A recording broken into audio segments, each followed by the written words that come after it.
a piece.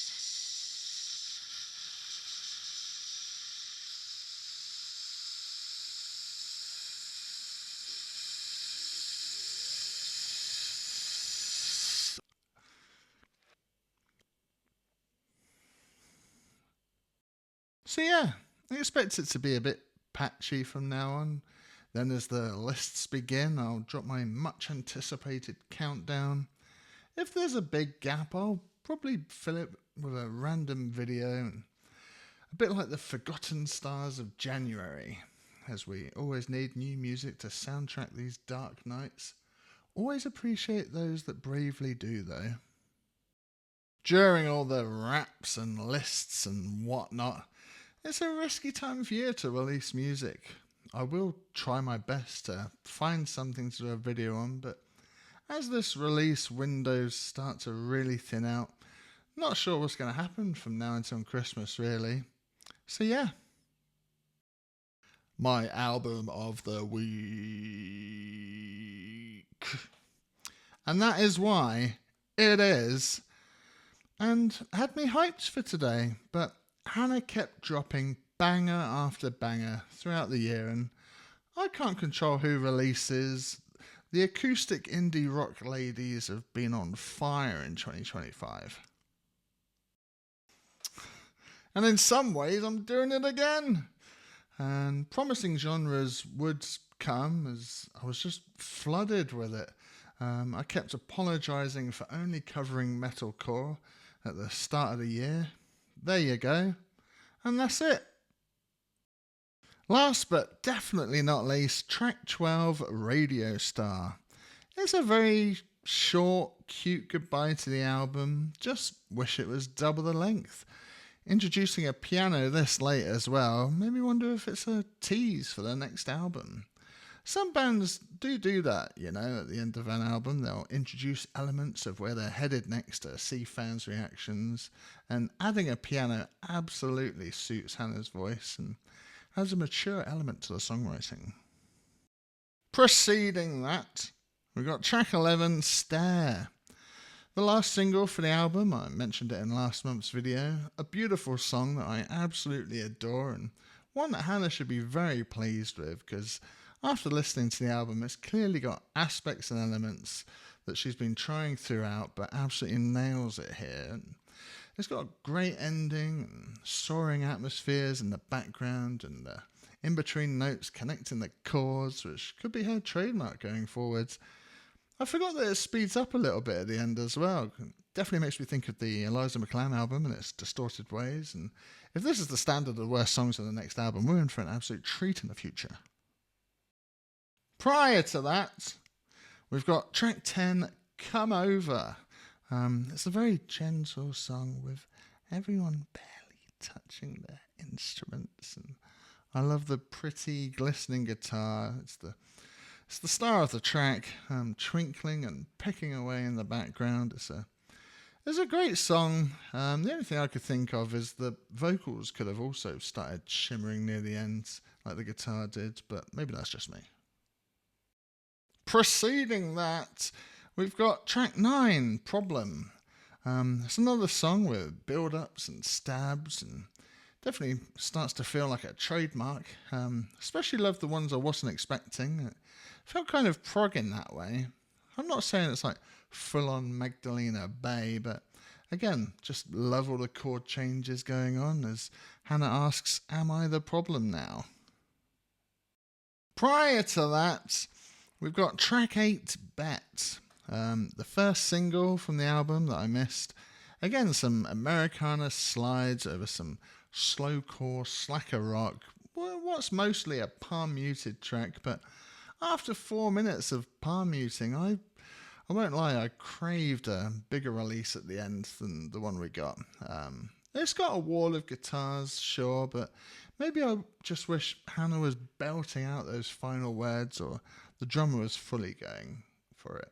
I don't know what's wrong with me this month with the Hatchie album and this. I'm not saying I want every drummer to be Igor Cavalera or Dave Grohl, but I'm just craving a bit more oomph.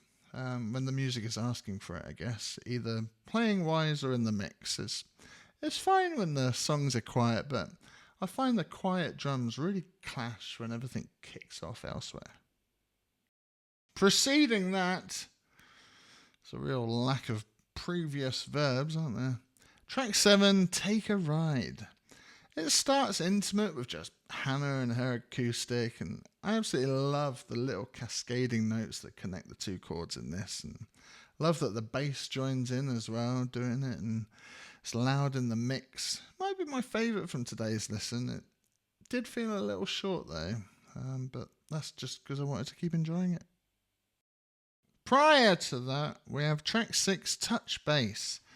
Like I was saying, we're back to the acoustic with its slow, swaying, bending that feels like the roots of this album. Hannah's voice will really be a deciding factor for those new listeners. I, of course, absolutely love it, and especially as she really shines on this track. She's in a slightly lower tone, and it sounds great. Also, really appreciate the gang vocal near the end. Really suits her style of music, and something she should definitely add to songs on her next album. Preceding that, we've got track 5, Swallows. It was the third single for the album. I spoke about it in my September video. It's a lot more upbeat. The chorus made me think of the Killers instrumentally. Hopefully her next album will have that kind of production where everything sounds huge, and even though this mostly gave me Best Coast sort of vibes in the verses, definitely stands out like it's from a different album, probably due to the lack of acoustic guitar, and again, love all the stabs and love the little halftime drum choices. Wish the album had more tracks like this for some variety.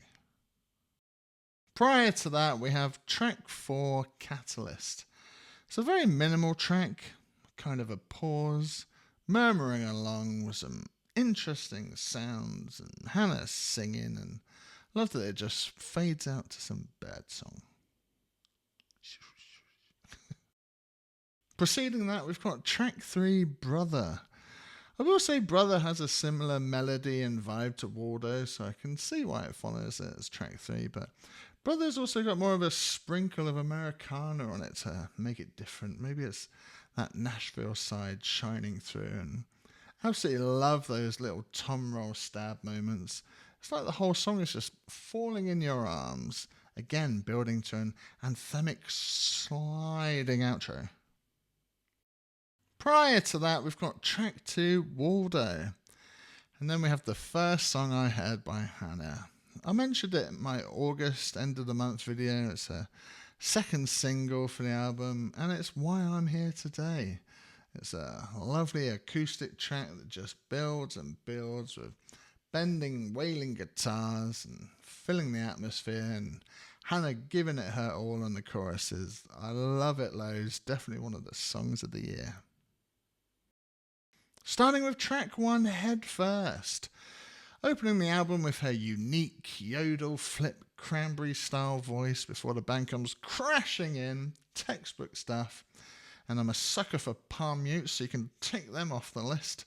I love that artists just know what a first song is or what it should be. And I've said it time and time again, but you can just see them starting the show with this after the lights have gone dark and all the audience starts to get excited. I will say, though, that the chord changes at the end reminded me of Foo Fighters on their 1998 Godzilla soundtrack. And that's a reference for you Zoomers to check out. Great start to the album. What's on the menu today? What wanna child?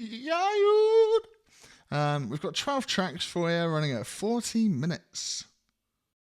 Produced by Runner, who I'm sure I've heard some nice acoustic songs by as well, unless I'm mixing them up with someone else with a similar name. But anywho, this is Hannah's debut album. She's from Nashville in America, and it's just the usual slow, nice acoustic indie rock that you've probably come to expect on this channel at this point.